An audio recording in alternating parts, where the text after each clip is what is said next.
처음에 임시정부를 꾸릴 때 김구 선생님은 나는 임시정부의 문직이라도 좋다 라고 얘기를 하셨습니다. 이렇게 얘기한 데에는 또 다른 이유가 있는데 김구 선생님의 호가 백범입니다. 이 백범의 백자는 일백백자가 아니라 흰백자입니다. 그리고 이 흰백자는 백정할 때도 이 백자를 씁니다. 백정이라 그러면 가장 천대받던 사람들이죠. 그리고 범자는 호랑이 아니에요. 백범의 범자는 평범하다 할 때 범자입니다. 그러니 백범이라는 의미 속에는 자신은 백정과 같이 아주 천하고 지극히 평범한 사람이다. 내가 우리나라 사람들 중에 가장 낮은 위치에 있고 싶은 사람이다 라는 뜻입니다. 그럼 자신을 왜 이렇게 가장 낮은 자리로 만들고자 했을까요? 내가 사회에서 가장 낮은 위치에 있는 사람인데 적어도 사람들이 내가 가지고 있는 것 이상의 나라를 생각하는 애국심을 가졌으면 좋겠다 라는 마음입니다.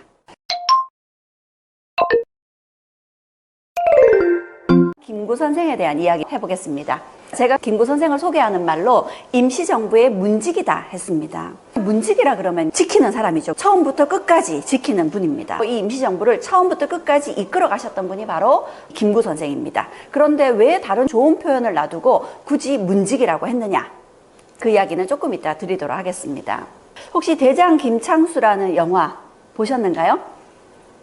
보시지는 않으셨더라도 이런 영화가 나왔었다는 건 알고 계시죠?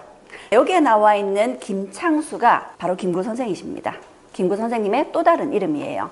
원래 김구 선생님의 이름은 김구라는 게 구자가 아홉구자 이렇게 얘기하기도 하는데 처음에는 거북구자를 썼었습니다. 근데 그 이름 때문인지 실제로 김구 선생님 이름을 9번 바꾸셨어요. 처음 이름은 김창암이었습니다. 그러다가 이 김구 선생님이 김창수라고 이름을 바꾸게 되는 게 이 김구 선생님이 감옥에 갇히게 됩니다. 인천에 가면 인천감리서라고 옛날 교도소의 모습이 지금도 사진으로 남아 있는데요. 이 교도소에 김구 선생이 갇혔었던 거죠. 이 김구 선생님이 감옥에 갇히게 된 데는 당연히 이유가 있겠죠. 어떤 이유였냐면 김구 선생님은 동학교도였습니다. 동학에 입문하셨을 때 나이가 10대 후반이었습니다. 근데 사실 10대 후반이면 굉장히 어린 나이라고 볼 수도 있겠죠. 그런데 동학에 완전히 마음을 빼앗기신 거예요. 왜냐하면 이 김구 선생님은 나쁜 집안은 아닌데 몰락한 집안이라서 집안 형편이 그다지 좋지 않았습니다. 그래서 세도가들로부터 좀 많은 업신여김을 당했었던 거죠. 그런 모멸감으로부터 벗어나려고 과거 시험에 합격해서 관리가 돼야지, 양반의 지위를 다시 되찾아야지 하면서 과거 공부를 하게 되는데 이 당시에는 과거 시험이 부정부패가 되게 많았습니다. 그래서 그런 모습을 보고 과거 시험도 포기하고 세상에 대해서 좀 부정적인 시각을 갖고 있었던 거죠. 그런데 동학은 하늘 아래 모두 평등하다라는 사상을 담고 있거든요. 그러니 10대 후반에 김구 선생님이 동학에 빠질 수밖에 없었겠죠. 김구 선생이 동학에 빠져서 얼마나 열심히 활동을 했는지 이 동학은 조직망이 있는데 그 조직망의 리더격이었습니다. 리더의 역할을 맡는 사람들을 동학에서는 접주라고 얘기합니다. 그런데 어린 나이에 접주 역할을 맡아보니까 김구 선생을 애기 접주라고 불렀어요. 그렇게 김구 선생이 동학교도로 열심히 활동을 하고 있었는데 동학농민운동이 결국 일본에 의해서 실패로 끝나게 됩니다. 동학이 그 당시에 세를 넓히면서 해주성을 공격하면서 승승장 확산이 됐었는데 결국에는 일본에 의해서 동학농민운동이 실패로 끝나게 되고 도망다니는 신세가 된 거죠. 그렇게 도망자 신세다 보니까 어디에 숨을 곳이 필요했는데 마침 김구 선생님을 숨겨주셨던 분이 안태훈이라는 분이신데 조금 이따 나올 겁니다. 그분이 누구시냐면 안중근 선생님의 아버지셨어요. 그 집에 머물면서 또 좋은 분들을 만나게 됐는데 그 중에 고능선이라는 이분의 영향을 좀 받았습니다. 이분은 유학자셨는데 이분이 김구 선생님에게 이렇게 얘기를 하십니다. 가지를 잡고 나무를 오르는 것은 기이한 일이 아니나 벼랑에 매달려 잡은 손을 놓는 것이 가히 장부다운 일이다. 장부라면 이렇게 애처롭게 매달려 있고 이런 것보다는 과감하게 손을 떨구고 뭔가 큰일을 도모해야 하지 않겠느냐 이렇게 얘기를 하셨던 거죠. 그 말씀에 영향을 받고 이제 박차고 세상으로 나옵니다. 이 당시 우리가 동학농민운동이 실패했던 게 1895년이었습니다. 그런데 그 해에 동학농민운동이 끝나고 나서 나라 안에 일본의 세력이 커지게 됩니다. 그리고 당시 일본을 견제하기 위해서 러시아 세력을 끌어들이려고 하던 명성황후를 시해하는 일이 1895년에 있었습니다. 그렇게 명성황후가 시해됐다라는 소식이 들려온 거죠. 그러자 10대 후반의 이 혈기왕성한 김구 선생이 바깥으로 뛰쳐나왔습니다. 뛰쳐나와서 명성황후를 시해한 일본인들을 죽여야 되겠다라는 생각이 든 거죠. 그래서 막 돌아다니다가 수상한 일본인이 눈에 띄었던 겁니다. 분명히 일본인으로 보이고 일본의 자객 같은 분위기가 풍기고 칼도 차고 있었어요. 그런데 우리나라 옷을 입고 있는 겁니다. 우리나라 옷을 입고 있고 칼을 숨기고 있는 것 같은 그런 느낌이 들었고, 우리나라 옷으로 갈아입고 자신의 신분을 숨기고 몰래 탈출하려는 분위기였던 거죠. 그래서 저 사람이 명성황후 시해에 가담한 사람이지 않을까 해서 무작정 그 사람을 죽이게 됩니다. 그렇게 홀로 국모의 원수를 갚겠다 하면서 스치타라는 일본인을 죽인 거죠. 그리고는 내가 스치타를 죽였다 하면서 자신의 이름을 떳떳이 밝히고 그 자리를 떠납니다. 그리고 결국 며칠 후에 체포되어서 인천 감리소에 수감이 됐던 겁니다. 대장 김창수라는 영화에 보면 김구 선생이 감옥에서 사람들에게 글을 가르치는 장면이 나옵니다. 이 김구 선생이 사람들에게 지식을 가르치고 애국 계몽운동을 펼쳐야 되겠다라는 의식을 갖게 된 게 바로 안태훈이라는 이분의 영향이 컸습니다. 이분이 바로 안중근 선생님의 아버지죠. 이분은 유학 공부도 많이 하신 분이지만 지금 우리나라가 강한 나라로 성장하기 위해서는 개화된 지식을 받아들여야 된다, 이런 사상을 많이 심어주셨던 거죠. 그래서 감옥 안에서도 사람들에게 글자를 가르치고 나중에는 그 감옥을 탈출하게 됩니다. 그리고 탈출해 나와서도 학교를 세워서 사람들을 가르치는 활동을 하시게 되죠. 그런데 아까 제가 보여드렸던 장면이 김구 선생이 인천교도소에 갇혀있는 상황입니다. 그리고 인천교도소에서 재판을 받았는데 사형 언도가 내려졌습니다. 사형 언도가 내려졌다는 건 얼마 후에 사형 집행이 이루어지게 되는 거죠. 근데 사형이 집행이 될 때에는 반드시 왕의 재가가 떨어져야 됩니다. 그래서 사형 집행자들의 명단이 고종 황제에게 올라온 겁니다. 고종이 그 당시 사형 집행자들의 명단을 확인하고 도장을 찍으면 사형 집행이 이루어지게 되겠죠. 그렇게 사형 집행이 예정이 돼 있었는데 그날 고종의 곁에 있던 신하가 그 사형 집행자들의 명단을 다시 보다 보니까 이 김창수라는 인물은 국모의 원수를 갚겠다고 일본인을 죽였다는 그 사실로 사형 집행을 받는다는 거죠. 사실 그런 마음은 김창수뿐만 아니라 누구나 다 가지고 있을 거잖아요. 이런 사람은 사형시켜서는 안 되겠다는 생각이 든 거죠. 그래서 이 사람 이야기를 고종에게 다시 합니다. 그러자 고종 역시도 이 사람의 사형 집행은 막아야 되겠네 한 거예요. 그러면 다시 명을 내려야 되겠죠. 그런데 김구 선생은 인천교도소에 갇혀있는 상황이고 사형 집행 날짜가 오늘이더라는 겁니다. 그러면 그 사형 집행을 막을 수가 없죠. 그 당시엔 서울에서 인천까지 짧은 시간에 소식을 전할 수가 없었으니까요. 그런데 그때 고종의 머리를 스치는 아주 기발한 생각이 있었습니다.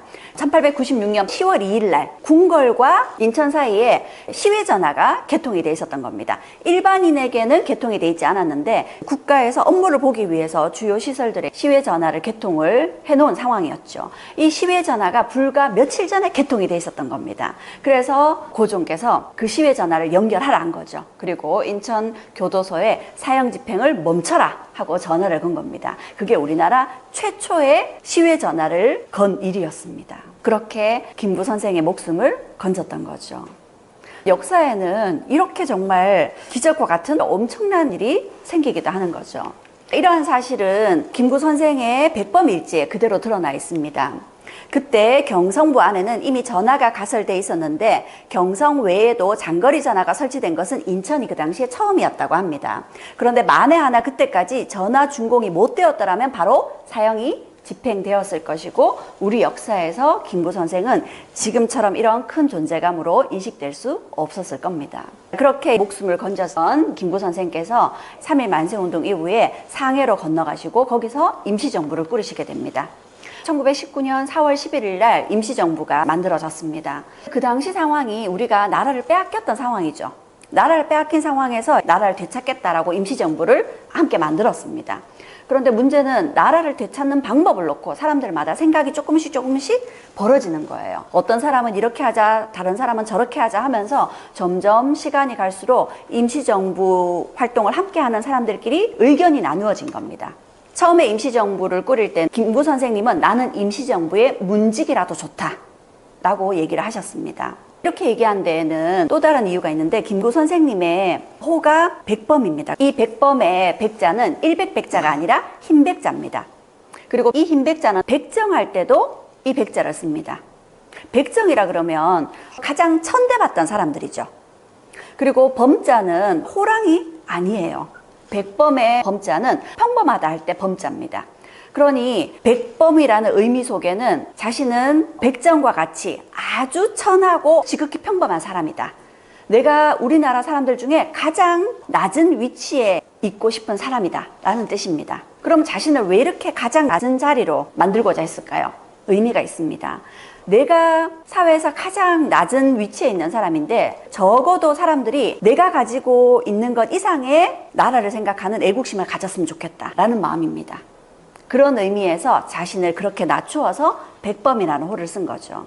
그러니 나는 임시정부의 문지기가 되고 싶다라는 이런 말씀을 김구 선생님이 하셨기 때문에 충분히 수긍이 되는 말인 거죠. 그렇게 김구 선생은 임시정부의 문지기가 되기를 바라셨고요. 임시정부에서 대통령의 지위를 가진 사람은 이승만이었습니다.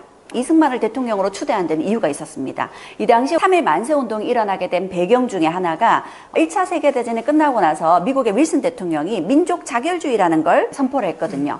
그래서 그 민족의 문제는 그 민족 스스로 결정할 수 있는 권리와 기회를 줘야 된다라는 거였죠. 그래서 우리도 그런 힘을 보여주기 위해서 3.1 만세운동을 일으켰던 거고요. 그런데 이 이승만 대통령이 당시 윌슨 대통령하고 같은 대학 출신이었던 겁니다. 우리가 나라를 되찾는데 외교적인 부분도 중요한 비중을 차지하겠죠. 그래서 그런 외교적인 역할을 잘 해줄 거라고 생각하고 이승만을 대통령으로 추대를 했던 거죠. 그런데 이승만이 임시정부의 대통령으로서 큰 활약을 하지 못했습니다.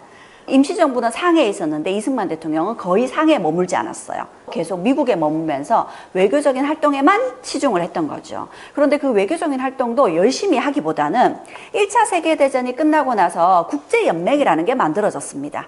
2차 세계대전 끝나고 나서 만들어진 게 국제연합이에요. 유엔이죠. 1차 세계대전 끝나고 나서 만들어졌던 국제연맹이 있었는데 이승만 대통령이 당시에 이런 얘기를 합니다. 우리나라의 통치를 국제연맹에 맡기자. 이런 얘기를 한 겁니다. 그러니 임시정부에 있던 다른 사람들이 다 이승만에 반대하게 되겠죠. 그러면서 이승만을 탄핵하자. 이렇게 주장이 나오기 시작합니다. 임시정부가 똘똘 뭉쳐도 사실 나라를 되찾기 힘든데 점점 사분오열 분열이 된 거죠. 그렇게 이승만 대통령이 탄핵이 되고요. 그 다음으로 임시정부를 맡으신 분이 박은식 선생이셨습니다. 역사학자이기도 하고 독립운동가이기도 하고 유학자이시기도 하셨죠. 그런데 이 박은식 선생도 못하겠다 하고 내려놓게 되고요. 이상용 선생이 또 다시 사람들을 하나로 모아서 임시정부를 꾸려가려고 했는데 여의치 않았습니다. 그래서 다시 양기탁이라는 분은 대구에서 일어났던 국제보상운동을 이끌었던 또 한 사람의 인물인데 이 양기탁 선생이 임시정부를 잠시 맡았다가 다시 안창호 선생에게로 넘어갑니다. 그리고 안창호 선생에서 송명희에게 넘어갔다가 결국엔 다시 이동영 선생에게 넘어가게 됩니다. 이렇게 임시정부를 이끌어갈 리더가 등장을 해야 되는데 이게 여의치 않고 다 못 맡겠다 이렇게 된 거죠. 그러다 결국 이동영 선생이 김구 선생에게 네가 맡아달라 하고 부탁을 했던 겁니다. 김구 선생이 이동영 선생의 부탁을 받고 이렇게 얘기하셨습니다. 나는 그럴 만한 능력도 되지 않고 그럴 만한 신분도 아니다. 이렇게 처음에는 못하겠다라고 하셨는데 결국에는 임시정부를 맡게 된 거죠. 대신에 대통령제도 아니고 국무령제도 아니고 자신은 그냥 국무위원제를 하겠다 합니다. 그래서 자신을 포함한 다른 국무위원이 모두 함께 이 임시정부를 꾸려가자는 거죠. 모두가 똑같은 위치에서 함께 임시정부의 주인이라는 생각으로 임시정부를 꾸려가자 하면서 국무위원 체제로 임시정부를 꾸려가게 됩니다. 그래서 이 임시정부를 1945년까지 꾸려가게 되죠. 사실 나라를 빼앗긴 상황에서 임시정부를 만들었던 나라들은 많습니다. 그런데 이렇게 오랫동안 임시정부를 이끌어간 나라는 많지 않거든요. 그 역할을 바로 김구 선생이 하셨던 거죠. 김구 선생이 문지기가 되고 싶으셨던 마음이 있으셨기 때문에 끝까지 임시정부를 책임지고 끌어갈 수 있었던 것 같습니다. 임시정부는 상해에서 만들어졌지만 고난의 연속이었습니다. 상해 안에서도 이사를 10몇 번씩 가야 됐었고요. 일본이 중국을 침략하게 되면서 임시정부도 쫓겨 다녀야 됐습니다. 그리고 중국 정부를 따라서 이동을 해가게 되죠. 그러던 1930년대 후반에 창사라는 곳에서 김구 선생님이 배신자의 총에 맞게 됩니다. 4명이 맞았는데 김구 선생은 굉장히 위독한 상황이었다고 합니다. 그래서 곧바로 병원에 싣고 갔는데 생명을 건지기는 힘들겠다. 조치를 취할 수 없을 정도다 해서 그냥 방치해뒀었답니다. 손을 쓸 수가 없었기 때문에 그냥 죽기를 기다리게끔 병실 한쪽에 아무런 치료도 하지 않고 방치해뒀던 거죠. 그런데 놀랍게도 불과 몇 시간 만에 의식을 되찾으셨답니다. 그러고 급하게 치료를 하시게 됐고, 이 당시에는 우리나라 임시정부를 중국 정부에서 팍팍 밀어주고 있었습니다. 그 밀어주게 된 배경은 조금 이따 설명을 드리겠는데, 중국 정부의 장제스라는 국민당 총통이 김구 선생을 살려놔라, 적극적으로 치료해라 해서 결국 목숨을 건지시게 됐죠. 근데 김구 선생이 목숨을 건지기까지 병원에 입원해 한 달 정도 되셨는데, 그 기간 동안 가족에게는 이런 상황을 알리지 않았다고 합니다. 완전히 치료가 끝나고 나서 어머니에게 사실은 총을 맞았었다라고 얘기를 하셨다 하죠. 그랬더니 김구 선생의 어머니 광락원 여사께서 이렇게 얘기하셨습니다. 동족에게 맞아 죽으면 말이 되는가? 일본 놈의 총에 맞아 죽으면 모를까? 그러니까 김구 선생의 어머니 역시도 대단한 분이셨던 거죠. 여기에 있는 이분이 김구 선생의 어머니십니다. 김구 선생이 감옥에 갇힐 때마다 그 힘든 옥바라지를 다 하셨을 테고요. 김구 선생이 계신 곳까지 이렇게 와서 임시정부에 있는 사람들의 의식주를 담당하면서 힘든 일을 또 도맡아 하셨던 거죠. 임시정부 사람들이 사실 하루 한 끼도 제대로 챙겨 먹기 힘든 시기도 있었는데, 그럴 때는 중국 땅에서 쓰레기 더미를 뒤져서 버리는 채소들, 그런 것들을 주워다가 죽을 써서 임시정부 사람들을 먹이기도 했었답니다. 임시정부 모두의 어머니셨던 거죠.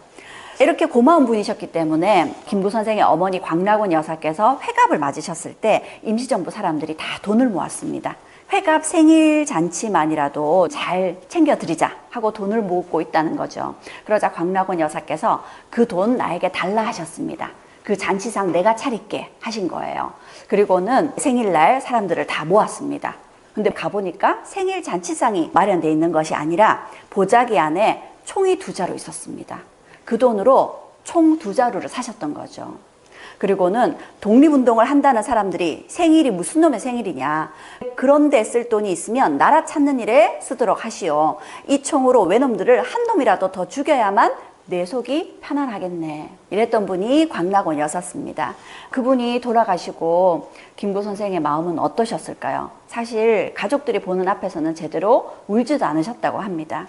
그런데 자신 때문에 나라를 되찾겠다고 힘을 보태셨던 어머니를 이렇게 힘들게 사시다가 돌아가시게 만드셨으니 어머니를 생각하면서 북망자운이라고 했었다고 합니다. 돌아가신 어머니를 자애로운 구름에 칭하면서 그리워했다고 하죠. 김구 선생님의 기념관에 가면 광락원 여사의 청동상이 조각되어 있습니다. 굉장히 초라한 옷차림이죠. 그리고 손에는 사람들을 먹이기 위해서 밥그릇 하나가 이렇게 손에 쥐어져 있습니다. 김구 선생 역시도 자신의 인생을 오롯이 독립을 위해서 바치셨지만, 김구 선생의 어머니 역시도 그 뒷받침을 든든히 해주셨기 때문에 김구 선생이 그렇게 할 수 있었지 않을까 싶습니다. 그리고 김구 선생에게 찾아온 젊은이들이 꽤 많았는데, 그 중에 한 사람이 나석주라는 인물입니다. 이 사람 의열단 단원이기도 합니다. 이 나석주라는 사람은 식산은행이라는 일본 은행에 폭탄을 던지기도 했었고요. 동양철식 주식회사라고 우리나라를 수탈하기 위해서 일본이 앞장 세운 기업, 여기에도 폭탄을 던졌었습니다. 이 나석주라는 분이 자신이 폭탄 의거를 하기 전에 김구 선생님에게 김구 선생이 마침 생일날 생신창을 차려드렸다고 합니다. 근데 나석주는 얼마 후에 폭탄테러를 하고 자결하게 되거든요. 김구 선생님은 그 다음부터는 절대 생일을 챙기지 않으셨다고 합니다. 나석주가 차려준 그 생일이 자신에게는 가장 감동적인 생일상이다. 이후에는 이보다 더 큰 생일상은 있을 수 없다 해서 생일을 챙기지 않았다는 얘기도 있습니다. 그리고 또 김구 선생을 따르면서 나라를 위해서 큰 역할을 했던 분이 한인애국단의 이봉창 의사와 윤봉길 의사죠. 특히 윤봉길 의사가 홍커우 공원에서 의거를 하기 전에 김구 선생님과 시계를 바꿔 찬 이야기는 다들 알고 계시죠. 자신의 시계는 6만 원짜리인데 김구 선생의 시계는 2만 원짜리라는 거죠. 그렇게 시계를 바꾸자 하십니다. 그랬더니 김구 선생님이 내 시계가 훨씬 못한데 하죠. 그러자 윤봉길 의사께서 제게 남은 시간은 불과 몇 시간밖에 없습니다 하고는 시계를 나누었다 하죠. 이렇게 이봉창 의사나 윤봉길 의사 같은 이런 젊은이들이 일본을 상대로 폭탄을 들고 나가서 싸웁니다. 굉장히 두렵겠죠. 그런데도 이 젊은 사람들이 김구 선생님을 찾아와서 자신을 그런 일에 써달라 하고 얘기를 했다는 겁니다. 그들은 젊은 목숨이고요. 죽는다는 게 두려웠을 겁니다. 그런데도 불구하고 김구 선생님에게 찾아와서 자신의 목숨을 큰일에 쓸 수 있게 해달라 라고 부탁을 했다는 거죠. 그런 걸 들여다보면 김구 선생님에게 뭔가 젊은 사람들로 하여금 목숨을 김구 선생님에 맡겨도 되겠다라는 그런 믿음을 심어줬다는 거죠. 그런 믿음은 어떻게 심어줄 수 있었던 걸까요? 제 생각에는 김구 선생님의 삶 하나하나가 그들에게 그런 신뢰를 심어준 것이 아닌가 싶습니다. 삶 하나하나에서 나라의 독립을 누구보다 간절히 바라는 김구 선생님의 마음이 이런 젊은이들에게 전달됐기 때문에 그들이 김구 선생님을 이렇게 찾아오고 기꺼이 김구 선생님의 뜻에 따라 나라를 위해서 목숨을 바친 게 아닌가라는 생각이 듭니다. 그렇게 나라의 독립을 이끌고 독립을 보셨던 김구 선생님이 1949년 6월 26일 날 암살당하셨죠.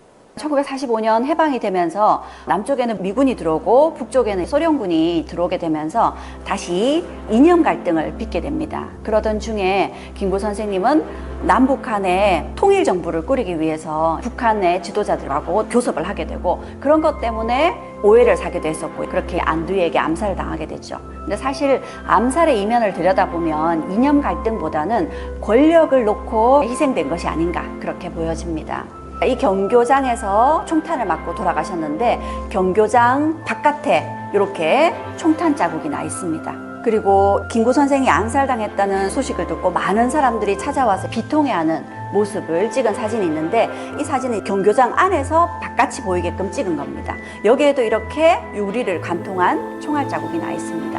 지금은 경교장을 많은 사람들에게 오픈하고 있는데 지금 가도 이렇게 총탄 자국이 남아있죠. 김구 선생의 암살 소식을 당시 라이프지라는 유명한 시사 잡지에서 사진을 실었습니다. 그리고 이 사진을 실으면서 제목을 이렇게 붙였습니다. 혼란 속에 한국 호랑이를 잃었다. 김구 선생님은 이렇게 얘기하셨죠. 나의 소원은 우리나라 대한의 완전한 자주 독립이다. 나의 소원이라는 글 속에 나오는 내용입니다. 1948년에 발표된 글이에요. 해방이 되고 나서 이런 이야기를 하셨던 거죠. 그러니 김구 선생님이 꿈꾸셨던 독립은 일본으로부터 자유를 얻은 독립이 아니라 플러스 남북한이 하나의 정부를 세우는 그런 독립을 진정 원하셨던 거죠. 그런데 그걸 보지 못하고 1949년에 돌아가시게 됩니다. 김구 선생님이 많은 어록을 남기셨는데 그 중에 하나로 결국 모든 것이 나로부터 시작되는 것이다. 나를 다스려야 뜻을 이룰 수 있다. 모든 것은 내 자신에 달려있다. 라고 이야기하셨고 그런 자신의 뜻을 자신의 삶을 통해서 오롯이 보여주셨던 분이 김구 선생님이셨습니다.